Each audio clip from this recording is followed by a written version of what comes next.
Hey everybody, welcome back to IP Farms. Well, sorry about the close-up camera angle, my double chin. But anyway, we're headed off on a road trip. Kind of in a rush this morning, so camera angles are not the best. I want to say up front, this one is directly and indirectly related to the farm adventure. So if you're not interested in that, I totally understand. It's not quote-unquote all-out farm equipment. Something I've had before and had to get rid of. So this is a new chapter that we're starting. I'll explain more as time goes along, possibly through the video today, but it should be epic. Be quite the load on my gooseneck and the old 5.4 liter Ford gas motor.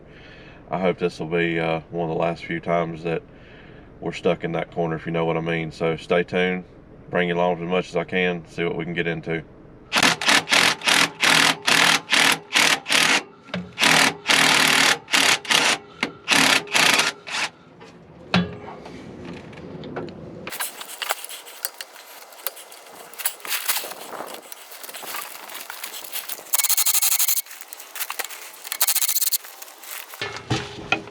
Ow! The cap came off.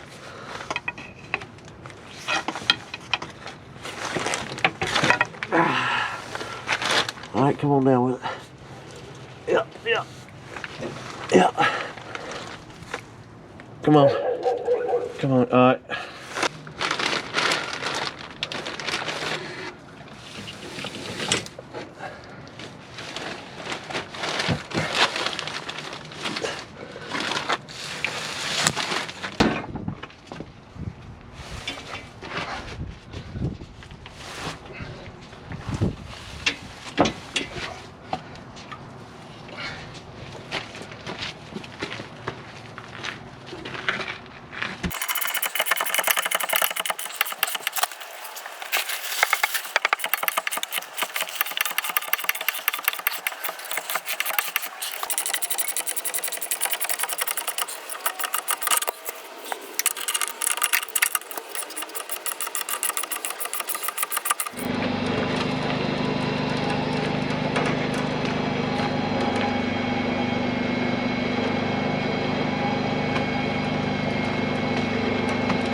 guys, we're almost back to the farm, so real quick I'm going to tell you about what we got today, and I'll show you a little better up close when we get there, and then we'll probably call this one good and put more on another video. So the score today was two Freightliner FLD road tractors. One's a 90 and one's a 91. One's a tandem, one's a single axle. You saw me load the tandem on the trailer here. It's all parts, no motor, no transmission. A lot of good body parts that I need, fairing, stuff like that, and it has a title. The one in front of me that you haven't seen yet, my buddy's driving, is a 91 model. No, it's a 90 model, excuse me. It was a little local LTL truck, so it's bare bones. I lived a hard life on the cosmetic aspect, but somebody did a lot of work to it mechanically. I don't think it's got more than 200,000 on it if it does that. Runs like a sewing machine, 3406B cat. It does have the 7-speed in it, which, you know, some people don't like. I've driven plenty of them over the years. They're fine for what we're going to do. Replacing the service truck, pulling a gooseneck with heavy loads like this, it'll go behind the road tractor, and then we'll probably be purchasing in the near future either a lowboy or a step deck. I've got my eyes on two to help move the bigger stuff. You know, there will be expansion at the farm at some point, and I'll have to haul my equipment to where the expansion goes rather than driving it due to its antique status. And my buddy messes with quite a bit of oversized stuff, not really overweight, oversized, and it makes it a lot easier to have like a 30 or 40 foot step deck for what we need to do. So that's where we are. The Wiles, you'll see a lot more of both of these in the near future, but that's why I said in the beginning that it is farm related and indirectly farm related as well, because it'll get a lot of use, and it sure will make it a lot easier, because this little Ford right here has just about gave up the goat today. I mean, this is, you know, when I hauled the combine, that wasn't that far from the Ruth Brothers down there, that weight. This weight coming 2 hours in the hills and valleys I was in, I've asked way too much for it, but we'll see what happens. So stay tuned. I'll just give you a little bit of close-up when we get to the farm, if it doesn't get dark on me, and we'll go from there.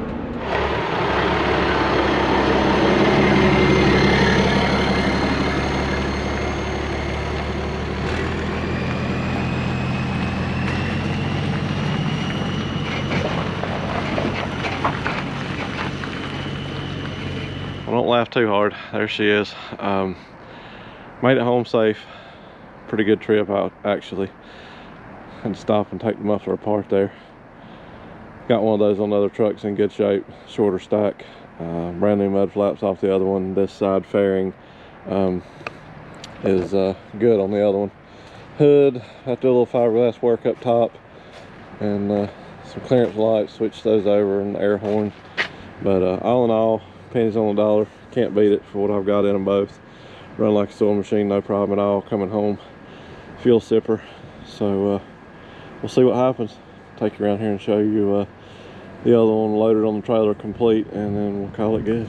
Well, there it is. Can't really complain. Got in a hurry leaving. I got you a little shot out of the mirror, but the weight distribution is just kind of odd. Tires are not low. Tires weren't even hot when we got here, neither were the hubs. It's just sunk in the mud. But got a lot of good pieces. This is the driver's side fairing that I needed for the other truck. And of course the doors, mirrors, interior is really good shape on it, dash and stuff. So a lot of good usable parts. Whole nother power steering box, reservoir, you know, axle, springs, cross member, whatever you may need. Like I said, the muffler is almost new. Got the elbow and all, so that'll bolt right on the other truck. This side, of course, is damaged with the fairing, but I'm not worried about that. Extra fifth wheel, you know, airbags, suspension, axles, good steer tires. I don't know. I mean, if the other truck had a regular 9 or 10 speed in it, I might just be tempted to, you know, swap motor and transmission, put in this one, since I've got a title and have a tandem. But I just think that looks goofy, pulling the gooseneck if I need to, and then, you know, I'm not going to have a big enough lowboy or step deck to justify having a tandem. So just more tires and aggravation I've got to deal with. But anyway, that being said, thank you everybody for following on the journey with me. I really appreciate all your support. I know this is a little bit different. You'll see a lot of them both. I'll get better up close shots when we get ready to unload it and do a few things here or there, but stay tuned. There might be new trailers coming and bigger and better things, but this hopefully will be the last of the road trips for a little while. I've got one more thing to pick up local, and then we're gonna have to put the brakes on and get back to work on other stuff. So we'll see what happens over the next couple of days, guys. Until then, thank you.